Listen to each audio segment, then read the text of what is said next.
Welcome to Brainstorm MTG. I'm ELD, and this is Fast Effect, Double Speed Magic the Gathering from ELD's Time Vault Games in Bellingham, Mass.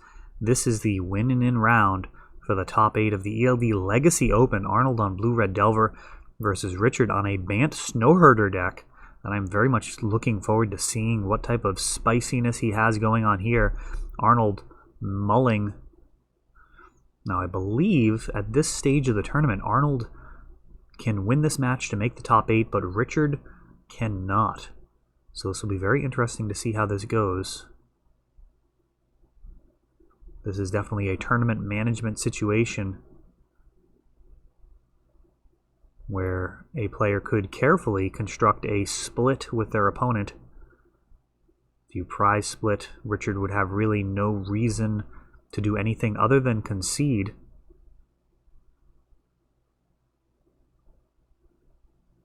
So Arnold can essentially guarantee a spot in the top 8. Now there were 9 total players vying for 8 spots. So I believe all the tables ahead of them were going to be drawing, meaning one player was going to miss out on tiebreakers. Arnold now looks like he's on a mull to 4 here, so not how you want to start out your winning in. Though as I said before, depending on kind of the tournament experience that they both have. Oh, I think we've got the players on the wrong side here because that's certainly a tropical island.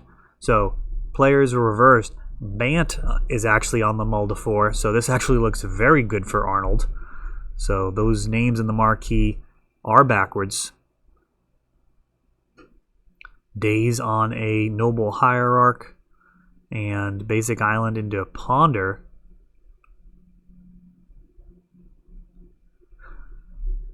Yeah, mull to 4, not ideal. Marine Sun Zenith. Gonna get Dryad Arbor here, build a little bit of a mana base. And that gets Force of Willed, so Arnold really going after this poor draw would be way better if he had some type of threat down. He wastelands the lone tropical island, and now I believe that's a Prismatic Vista. And we've got a Grim Lavamancer. We saw this work out very well for him versus a humans build. But he did go on to lose that match, despite Grim Lavamancer putting in an MVP performance in game number 1. And now True Name Nemesis, that gets a force thrown at it, which does resolve. So True Name is countered. Grim Lavamancer swinging for 1.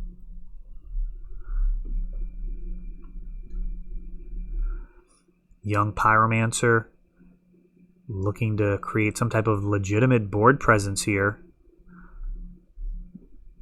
And now really ideally would be looking for cantrips into cantrips.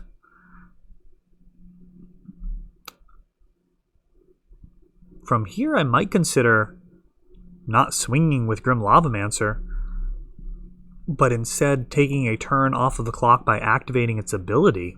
But Arnold actually looking to conserve the resources. Don't think it's likely he's going to get punished for it, to be honest. He's just so far ahead here after crippling Richard's mana base. As I mentioned before, these names are reversed. We've got Delver piloted by Arnold on the right side of the screen, and Richard is on this Bant Snowherder deck. And we've got some fetching going on.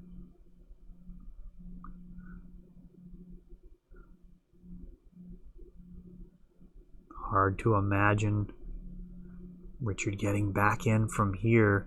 Icefang Coatl. This Grim Lavamancer is tapped. We've got some Force of Wills back and forth. And he pitches the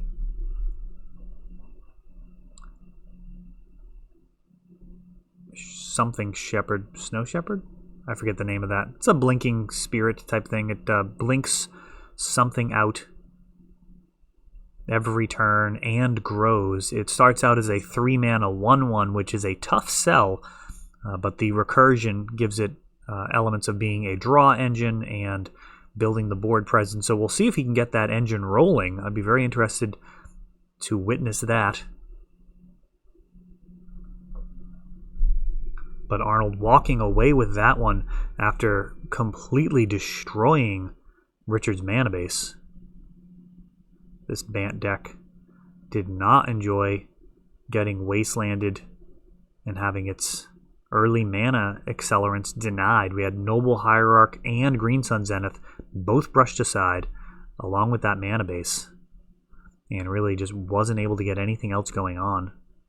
The Icefang Coatl, a very interesting card in that the Death Touch is really the only drawback, right, compared to Baleful Strix. It's got Flash, and it draws a card all the time, but it only has Death Touch when you have the necessary number of snow permanents, which is only 3. It's not that big a deal. But when you don't have that, it is just the 1/1 flyer. However, right now in the metagame, I don't know. There's a lot of 1-buts. So you're talking about taking down Snapcaster Mage. You're talking Young Pyromancer. Lots and lots of 1 toughness threats right now in the format that it can trade with. Of course, there are plenty of exceptions. Dreadhorde Arcanus comes to mind as one of the biggest. But really, that's the question, is how often is it going to have Death Touch, and how much better is the ability to keep your mana open and then play it with Flash, either to trick somebody during the combat step or just to make good use of your mana when you're passing the turn. Let's say you're holding a Force of Negation open, and during the end step they haven't played anything, so you go ahead and flash out that creature, get a little bit more board presence, and draw a card, keep the ball rolling. There's something to be said for playing at instant speed. Control players figured that out a very long time ago, and we don't see a ton of it in Legacy right now. Miracles previously used to be very, very good at that, making great use of their opponent's end step. But in recent years, I think we've seen kind of a power creep in sorceries. A lot of the cantrips must be played at sorcery speed, and that draw-go play style really hasn't been a thing. So here we go. Prismatic Vista, Basic Island for Bant. Looks like this mana base may hold up this time. Going to have a couple of basics. At least won't be able to get wastelanded. Brainstorm now for Arnold.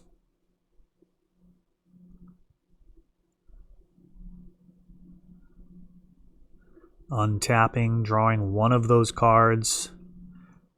And he's actually going to end up keeping both. So that Brainstorm really just about kind of the order that these cards came in. Not actually going to be getting any shuffling done. Not going to eliminate any of the weaker cards. But just ended up sequencing to get that Young Pyromancer into hand. And getting it cast.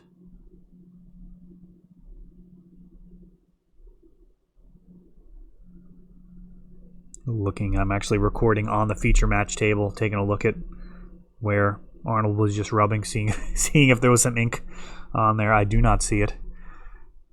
And we've got all of the colors of Bant here. Plains, forest, and an island, all basic. Young Pyromancer goes farming. He is Swords to Plowshared. No response.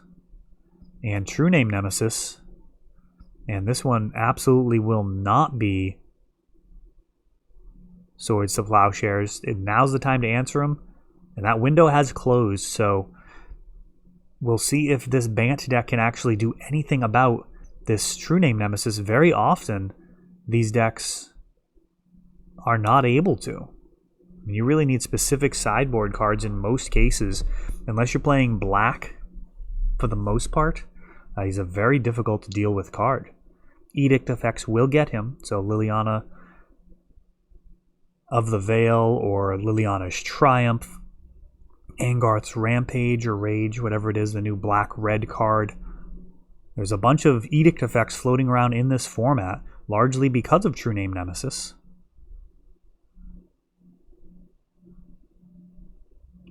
And a Green Sun Zenith for 2. That does get shuffled back in.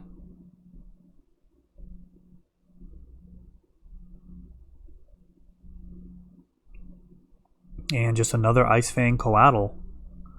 So right now, this Bant deck on the left side of the screen, perhaps going to be in a situation to try and race this True Name Nemesis. Very difficult to do with a bunch of 2-mana 1/1s, however. Now a Grim Lavamancer, and that's going to make racing pretty much impossible here. Recognizing that, a Force of Will is expended to make sure that he doesn't land. And it's that important. Some things are worth fighting over. Force of Will back.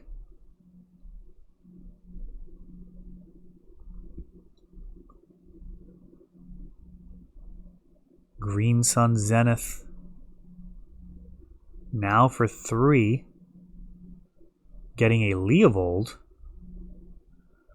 And that's actually going to make this Grim Lavamancer not so hot. He's probably not going to want to even activate this thing. That's going to give Richard additional draws. This Bant deck. Lightning Bolt takes him down though. And now Ponder is unlocked. So that Leovold showed up, threatened to make a real mess of things, and he was promptly shown the door. A Delver of Secrets comes down.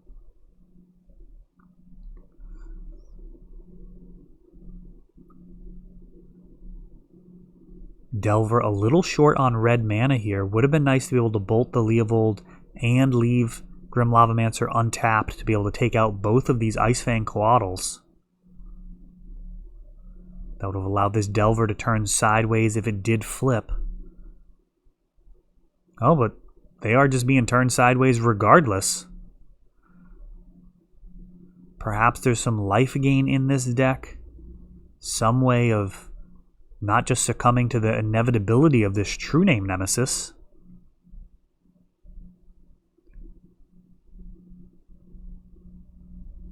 Arkham's Astrolabe drawing a card. The mana, absolutely not the problem here. Swords to Plowshares takes out the Grim Lavamancer, gaining only 1 life back. Ooh. No.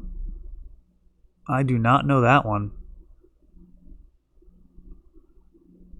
That is some type of thing that gets a permanent back from the graveyard. It returned a Prismatic Vista, I believe.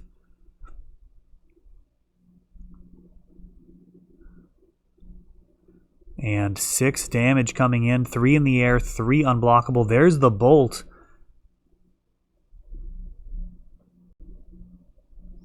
And that is all she wrote here, as Arnold taking it down in 2. That is all for this one, but don't worry, there is a lot more. You can check out our older videos, and we're always putting out new videos from ELD's Time Vault Games in Bellingham, Massachusetts. If you want to help the channel, of course, you can like, subscribe, share, tap that notification bell so you can know the next time our new videos come out. Thanks for watching.